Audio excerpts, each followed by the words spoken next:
¿Listo? ¿Y me escuchan bien? Bueno, vamos entonces a arrancar con esta charla que creo que puede sonar al principio de pronto un poquito esotérica, pero quiero que de pronto nos adentremos y que nos traslademos desde el principio a nuestra sala de reanimación. Imagínense que están en la sala de reanimación. Para esta charla, por supuesto, no tengo conflicto de intereses que declarar y me he planteado una hoja de ruta que tiene 4 objetivos muy básicos. El primero es que hablemos factores humanos en reanimación pediátrica, ¿eso qué es? ¿Por qué no está en los algoritmos y por qué sí deberíamos hablar de eso? Que hablemos de la A del reanimador, que repasemos un poco cuáles son los recursos en crisis que como equipo de reanimación deberíamos tener y que finalicemos con unos mensajes para llevar a casa. Entonces, empecemos hablando un poco de la parte de factores humanos. ¿Qué es eso? Cuando nosotros miramos cómo nos va en reanimación, cómo nos va a los pediatras reanimando, cómo le va a los niños reanimando, pues aparentemente podemos estar muy tranquilos, ¿no? Porque según lo que dicen las guías y Circulation y Nat Carney en el 2020 dicen, no, nos están yendo súper bien. Cerca del 52% de los niños sobreviven a la alta hospitalaria y más del 75% sobreviven con un desenlace neurológico favorable. Entonces, no, pues fantástico, estamos haciendo las cosas súper bien. Pero cuando vamos y hilamos un poquito más fino, decimos, ¿será que sí? Y la verdad es que no.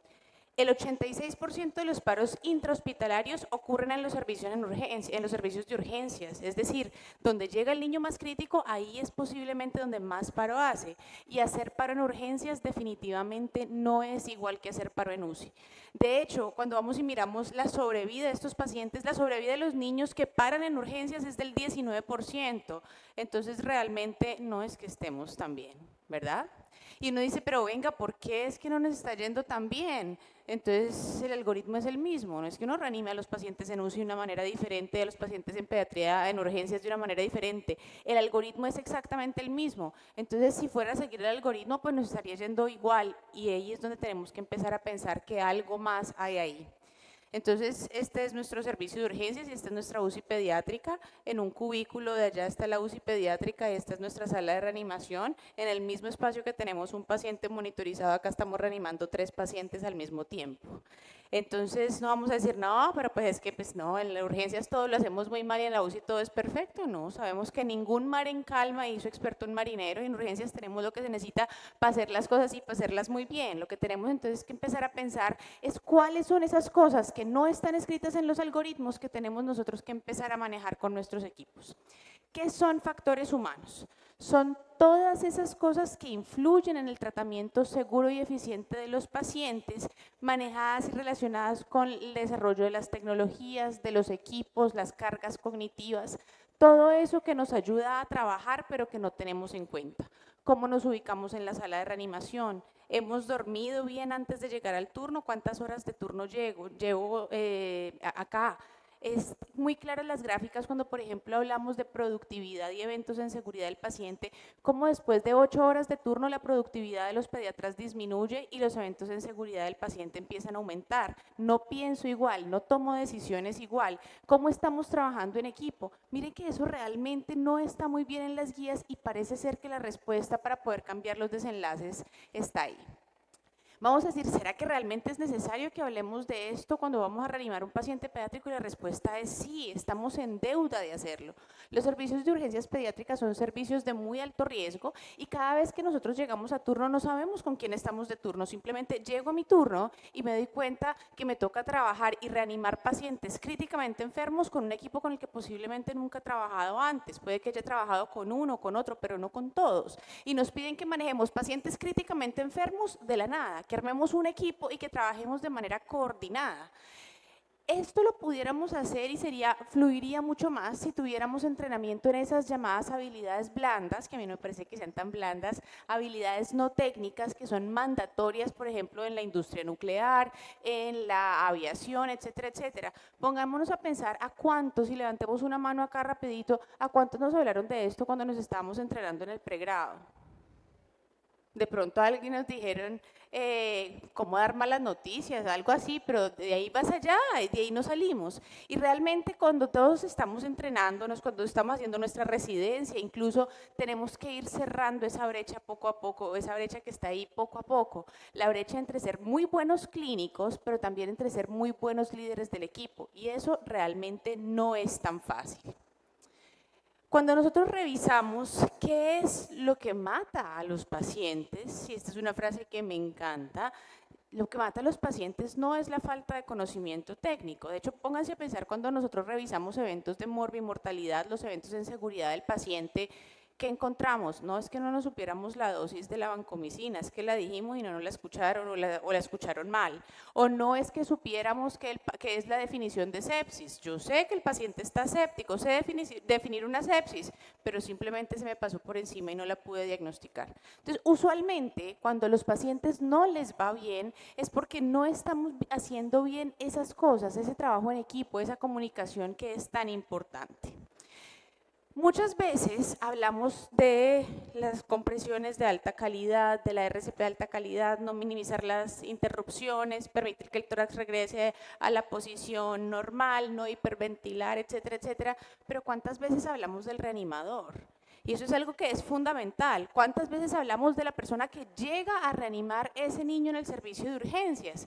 ¿Y cuál es la primera A de toda reanimación? La primera A siempre tiene que ser la amígdala del reanimador. Entonces, esta es nuestra sala de urgencias, ese es un turno típico nuestro, acá están los residentes que pueden decir si sí o si no, este es uno de los pacientes nuestros, entonces están acá llegando y, ¿me corren los videos, por favor? ¿El primero? Eso. Entonces estamos reanimando a este paciente, miren cómo está de mal perfundido, nos preocupa mucho, ya había parado, nos preocupa mucho esa función, le estamos haciendo un eco ahí rapidito cuando suena el timbre y me llega este otro paciente. Corre el otro video, por favor. El de allá. Gracias. Con esta dificultad respiratoria, cianótico, desaturado, y en ese momento vuelve y suena el timbre. Siguiente imagen, por favor. Llega esta niña con un trauma abdominopélvico y una luxofractura de cadera. ¿Qué hago? ¿Por dónde empiezo? Entonces, la primera A tiene que ser la amígdala del reanimador. ¿Cómo me organizo? Y eso es lo que yo tengo que empezar a trabajar, porque puedo hacer tres cosas. Puedo decir, listo, lo dejo todo acá, toda la sangre en la arena, vamos a pelear. O me congelo y digo, ¿qué hago? O salgo pitada. Entonces, la primera A no es la vía aérea, la primera A es la amígdala del reanimador. ¿Cómo vamos nosotros a entrenarnos para manejar esta situación? Y es ahí que es fundamental, y esto lo revisábamos también con nuestros residentes la semana pasada, que recordemos un poco cómo es trabajar el servicio de urgencias. Trabajar en el servicio de urgencias es impredecible, a veces es caótico, pero tenemos que aprender a estar cómodos en ese ambiente. ¿Por qué es tan importante estar cómodos en el ambiente? Acá no tengo señalador, pero miren que cuando estamos cómodos en un nivel de estrés en el que nos sentimos bien, sentimos que tenemos las herramientas necesarias para hacerlo, tenemos un muy buen desempeño.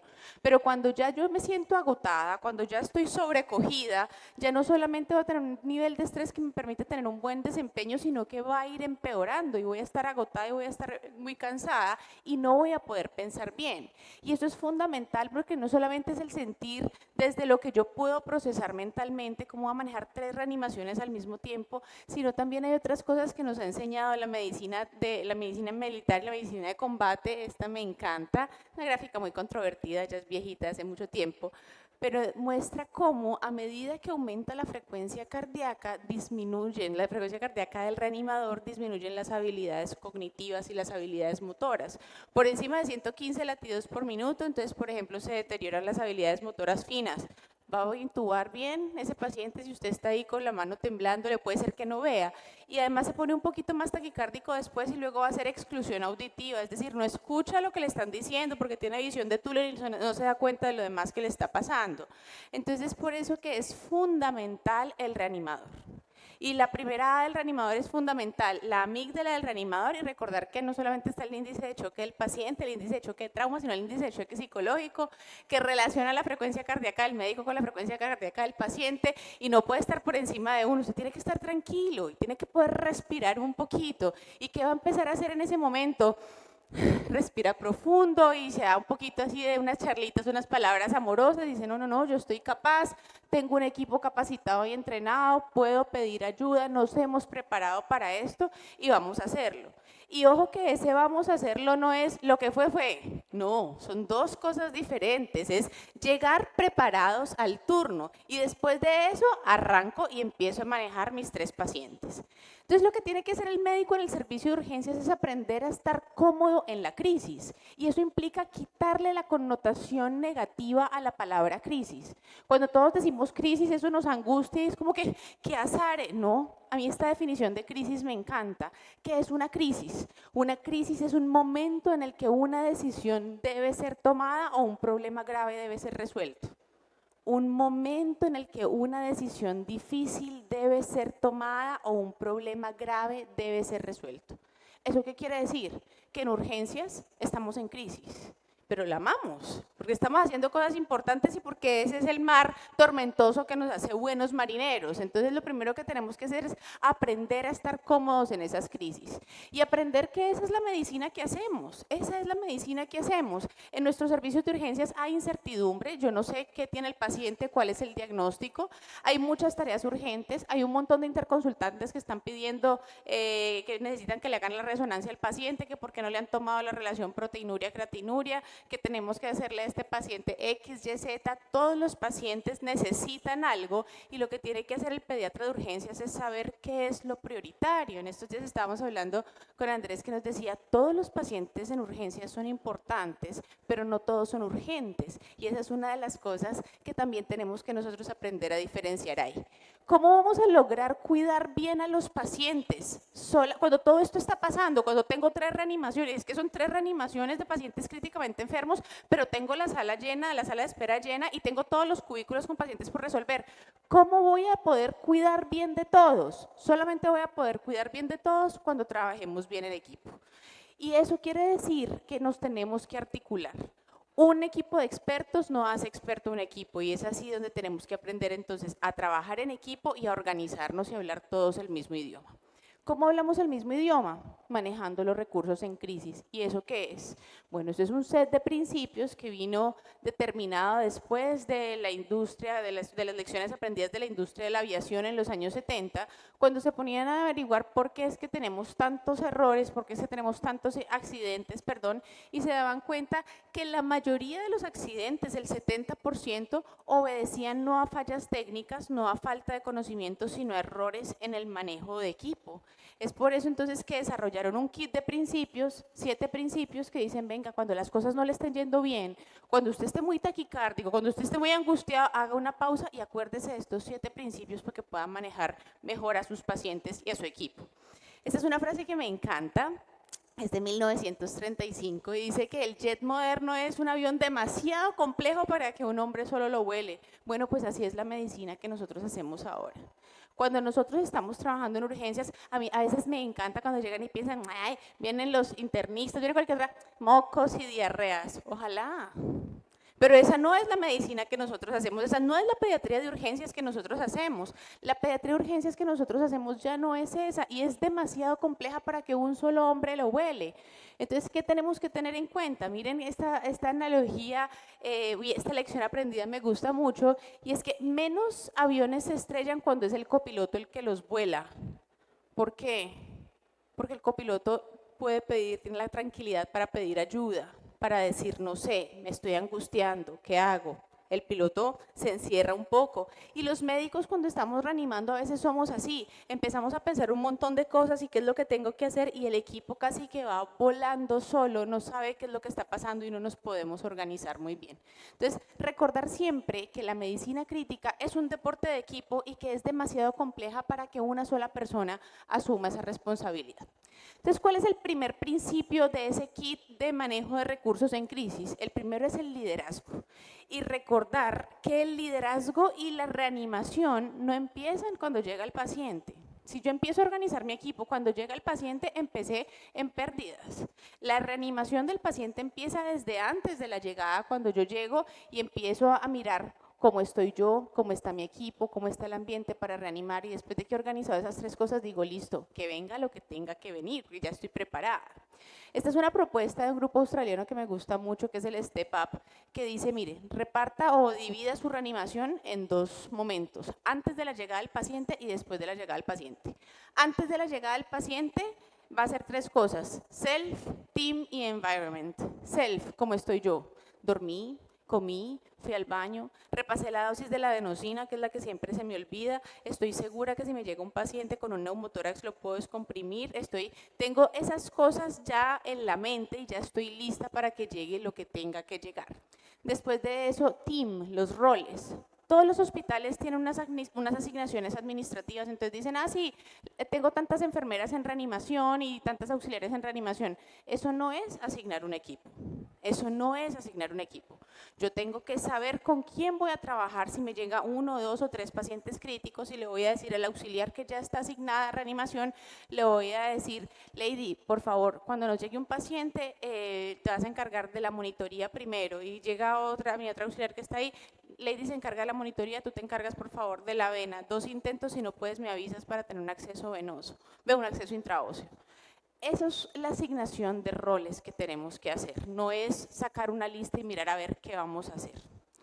Environment es el control del sitio donde yo voy a reanimar, asegurarme que pueda estar en el espacio cómoda y tranquila y que mis pacientes vayan a estar bien, que haya luz, que no haya demasiado ruido. ¿Cuántas veces la percepción de las reanimaciones es que es caótica porque es que es súper ruidosa y no nos podemos escuchar? Y hay un montón de gente con muy buena voluntad. Cuando nosotros activamos código de trauma, entonces llega el cirujano pediatra, el cirujano de adultos, el cirujano de trauma, llega con el residente, llega el patinador, llega el banco de sangre, llega imágenes diagnósticas, llega terapia respiratoria, el auxiliar, llegan 12 personas para reanimar un paciente así de pequeñito, no nos cabe. Todos tienen muy buena voluntad y muchas gracias por estar acá, pero si quieren, por favor, nos esperan afuera, todos los que no tienen las manos sobre el paciente y una vez los vamos necesitando, los vamos llamando. Control del ambiente. Y después de eso, ahí sí ya arranco mi encuesta primaria, ABCD, qué le está pasando al paciente. Cuando ya terminamos la encuesta primaria, entonces llego y digo, ok, creo que este paciente entonces tiene un choque séptico y me preocupa que ya le hemos puesto 20 cc por kilo de cristaloides y el paciente sigue hipoperfundido, miramos a ver, le vamos a poner un tercer bolo de 10 cc por kilo, yo qué sé, y después de eso vamos a empezar con adrenalina por vena periférica, una dosis de 0. Mi equipo ya sabe cuáles son los pasos a seguir. Y también es fundamental que cuando estamos trabajando en equipo, le demos al equipo las prioridades, porque yo no puedo empezar a decir, bueno jefe, por favor ponle entonces 500 miligramos de ceftriaxona y también ponle un bolo de dextrosa al 10%, ponle tantos centímetros y necesito que además también le empecemos entonces los líquidos. Tengo una sola vena, le estoy diciendo necesito que me cojas otra vena y necesito que lo monitoricemos y necesito que vayamos a imágenes y necesito. Me va a decir, doctora, no, ¿cuáles son sus prioridades en este momento? ¿Qué necesita el paciente ya? Y yo se las voy a establecer para que todos estemos en la misma página. Un líder efectivo es aquel que puede tener esa perspectiva global, no solamente de lo que está pasando con el paciente, sino de lo que está pasando en el servicio y que además le permite al equipo manejar esa situación angustiante dentro de un ambiente de seguridad psicológica, en el que si alguien ve que nos estamos equivocando, no estamos haciendo algo bien, le dice, doctora, esa no es la dosis de la adrenalina, ¿no será que la revisamos o la repasamos otra vez? Porque no se trata del reanimador, se trata del paciente y el equipo tiene que estar tranquilo para poder sentir que puede hablar y puede ayudarle al paciente. Entonces el ambiente de seguridad psicológica es fundamental. El líder también organiza el grupo, ahorita vamos a hablar. Toda reanimación tiende a la entropía, entonces cuando yo tengo que estar en ese momento, tengo que recordar qué está pasando y decir un momento, calma que no estoy escuchando nada, esto es lo que vamos a hacer, organizamos el equipo. Y si necesito un acceso intraóseo y la persona encargada no lo ha podido hacer, entonces debe ser capaz de ir a suplir ese acceso intraóseo o de organizar los recursos que tiene para que alguien vaya y lo ponga. Y finalmente también puede hacer un debriefing del evento crítico, que ahorita hablaremos un poco más de eso. Entonces, el líder, lo que les decía ahora, tiene que tener en cuenta que toda reanimación tiende siempre a la entropía y que tiene que intentar organizar su equipo. Segundo principio, conocer el contexto y los recursos. ¿Qué es eso?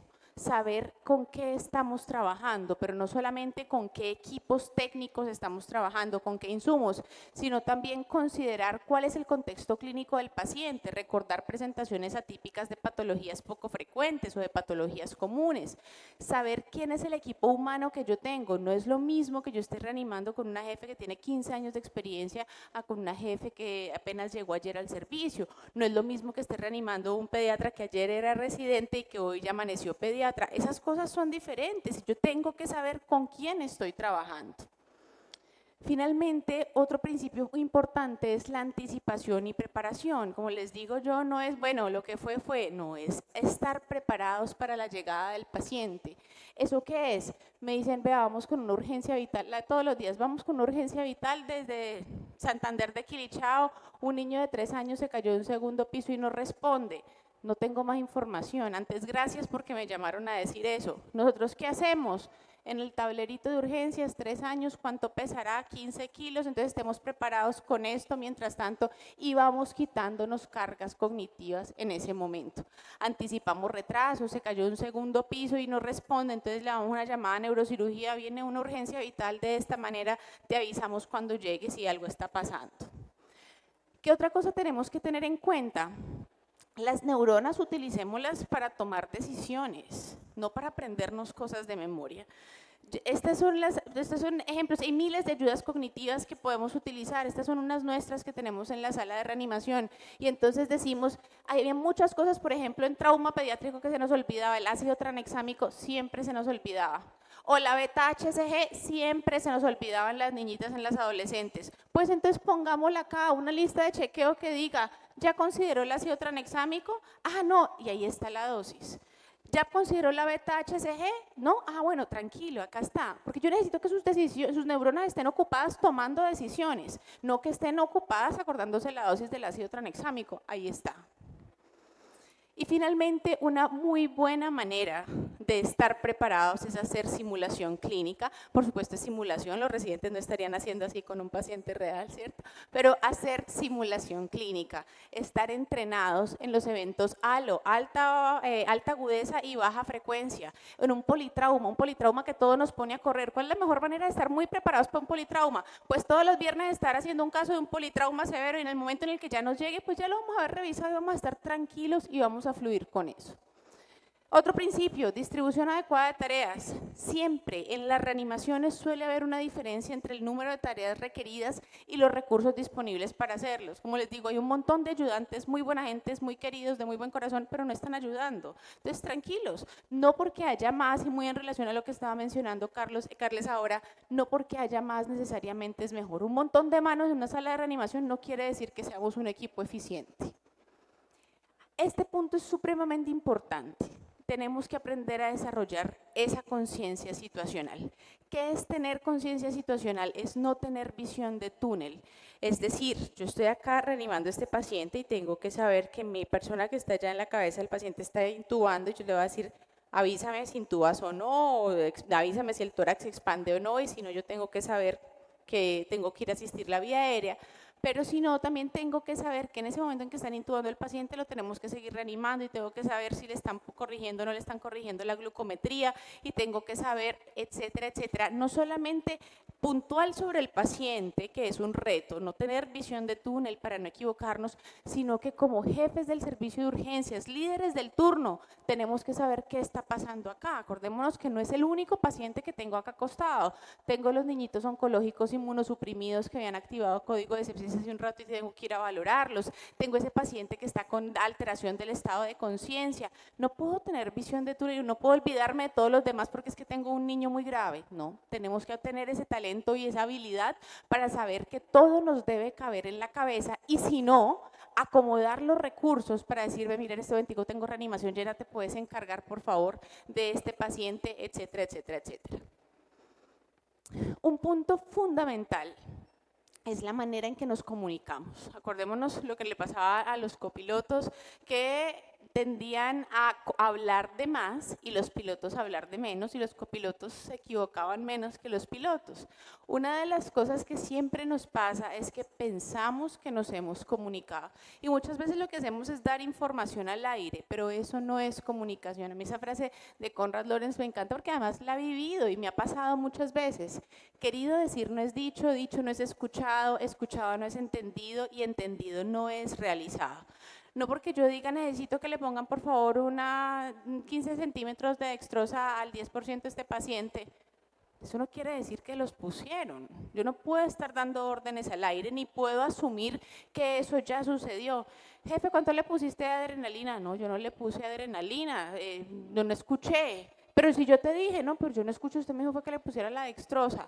En ese momento ya todo va a ir mucho más mal de lo que pudiera ir. Y acordémonos que cuando revisamos los eventos centinela, que es cuando tenemos eventos con lesiones permanentes, temporales o muerte para un paciente, en la mayoría de estos eventos, 7 de cada 10 eventos, encontramos errores importantes de comunicación. ¿Cómo podemos hacer o mejorar la comunicación en estos momentos? Hay distintas estrategias, la de las 3 Cs, claridad en las órdenes, citar nombres y tener un circuito cerrado de comunicación. Entonces, claridad en las órdenes es, jefe Andrés, necesito por favor 500 miligramos de ceftriaxona en este paciente, me avisas por favor cuando se los hayas puesto. Entonces el jefe llega y contesta y me dice, doctora, ¿usted lo que necesita entonces son 500 miligramos de ceftriaxona en este paciente? Sí, eso es lo que necesito, un circuito cerrado de comunicación. Vamos a intubar a este paciente, necesito por favor, entonces lo vamos a intubar y le vas a poner 8 miligramos de fentanil. Doctora, ¿usted dijo 8 miligramos de fentanil? No, perdón, 8 microgramos de fentanil. Ah, doctora, ya usted lo que quiere son 8 microgramos de fentanil. Sí, eso es lo que quiero. Entonces, tener ese circuito cerrado de comunicación y miren que ese es el modelo que utiliza Starbucks. Y entonces, pues si hacemos eso para pedir un café, ¿por qué no lo hacemos para animar a un niño? Quiero por favor un chai latte en leche de almendras con canela y poquita azúcar, tamaño mediano. Ah, ok, lo que usted quiere entonces es un chai latte con leche de almendras con poquita azúcar, canela en tamaño mediano. Sí, eso es lo que yo quiero. ¿Por qué si lo hacemos para pedir un café no lo hacemos cuando estamos reanimando a un niño? Hay dos estrategias que me parecen muy importantes cuando estamos hablando de comunicación y estas lecciones que traemos de la medicina, de la industria de la aviación, que es volar por voz, que es cuando tengo algo que no está yendo bien, yo le cuento a mi equipo qué es lo que está pasando. Ok, entonces estamos reanimando a este paciente que parece tener un choque refractario a vasoactivos. Ya le empezamos a este paciente, le hemos puesto, no sé, 2 bolos de 30, de 2 bolos, no sé, de 15 cc por kilo a este paciente de Hartmann. Le empezamos el soporte con adrenalina por vena periférica y el paciente parece que no está respondiendo. ¿A alguien se le ocurre algo más? Doctora, ¿por qué no le ponemos esteroide? Ah, bueno, fantástico, ¿por qué no le ponemos esteroide? Le cuento a mi equipo qué está pasando. Ustedes no se imaginan la cantidad de ideas chéveres que me han dicho. Calcio, que me había olvidado la otra vez, fantástico, pongámoslas. Pero eso solamente va a suceder cuando yo le cuento a mi equipo qué es lo que está pasando. Y hay otra cosa que a mí me parece fantástica también, porque en urgencias a veces tenemos como este déficit de atención, que estamos como en 1000 cosas al mismo tiempo y cuando estamos reanimando a un paciente no podemos estar en 1000 cosas al mismo tiempo. Entonces, cuando los aviones no se caen cuando están volando en el cielo, los aviones se caen cuando están aterrizando o cuando están despegando, es decir, cuando están haciendo más tareas simultáneamente. Por eso cuando escuchamos en el avión cabina estéril 10.000 pies, esos 10.000 pies es que nos acercamos al momento más crítico, en el que más cosas pueden pasar. La cabina tiene que estar estéril. Estamos en este momentico preparándonos para lo más crítico. Yo no puedo estar acá intentando intubar a un paciente que tiene altísimo riesgo de paro cardíaco por intubación, recibe, doctora, es que hay un valor crítico que le están llamando el laboratorio y la mamá del cubículo 6 está diciendo que por favor le den salida y el paciente del 8 empezó a sangrar. No puedo. Estoy en este momentico intubando a este paciente. Cabina estéril. Estamos a 10.000 pies. Este paciente puede caer en este momento, necesito que me des estos 2 minutos y ya en un momento voy y organizo todo lo demás, ¿vale? Y finalmente 2 frases sobre comunicación y una que me encantó de Andrés ayer. La adrenalina es más importante que la comunicación. Si nos comunicamos bien, posiblemente necesitemos menos adrenalina. ¿Ah? La adrenalina, perdón, Albert, la comunicación es más importante que la adrenalina. Si nos comunicamos bien, posiblemente necesitemos menos adrenalina, ¿no?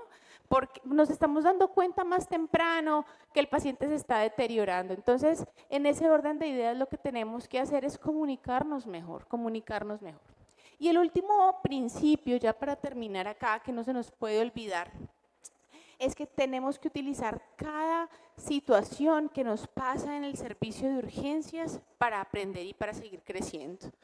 ¿Qué tenemos que hacer? Tenemos un paciente que falleció, una vía aérea difícil, un gran quemado, un politrauma. Utilicemos esos casos para seguir aprendiendo. No solamente porque el debriefing de los eventos en caliente, de esas cosas que nos parecen dolorosas, mejora la sensación y el funcionamiento del equipo, sino porque también siempre hay algo de lo que podemos aprender y de lo que podemos seguir creciendo. No sé si se acuerdan la película de Sol y del vuelo del capitán, ¿cierto? Que se metieron unos pájaros por ahí por la turbina, de hecho que es real. El vuelo 1549 de US Airways, que hicieron toda esta maniobra y finalmente hubo 155 pasajeros rescatados, no hubo decesos, recuperaron incluso las maletas. O sea, uno diría, top, ¿qué hay para mejorar ahí? Y fueron y revisaron todo y dijeron, miren, aún así, con todo eso que hicieron súper bien, encontramos docenas de recomendaciones de cosas que podemos hacer mejor. Esa es la visión que nosotros tenemos que tener. Cuando nos va muy bien, fantástico, celebramos cada victoria, pero también tenemos la obligación de celebrar, ¿aló? También tenemos la obligación de revisar lo que no estamos haciendo bien. ¿Vale? Entonces ya para terminar acá, mensajes para llevar a casa, tenemos que recordar que la sobrevida al paro intrahospitalario en urgencias puede y debe mejorar, que seguir algoritmos no es suficiente para reanimar niños y que mientras no consideremos estos factores humanos dentro de nuestras reanimaciones no vamos a mejorar nuestros desenlaces. Y finalmente que el manejo de recursos en crisis tiene que hacer parte de nuestra formación para aprender a estar tranquilos en la incertidumbre. Esos eran los mensajes que quería compartir. Por supuesto, darle muchas gracias a todos ustedes y gracias también a mi equipo, del que me siento muy orgullosa y con el que crezco y trabajo todos los días.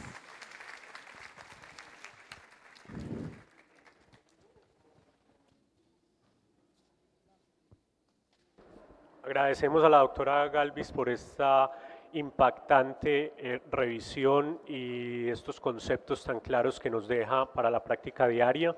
Mientras preparamos el escenario para las preguntas, recuerden que nos las pueden hacer llegar con el personal de apoyo o si alguien quiere hacer una pregunta de viva voz nos levanta la mano para llevarle un micrófono.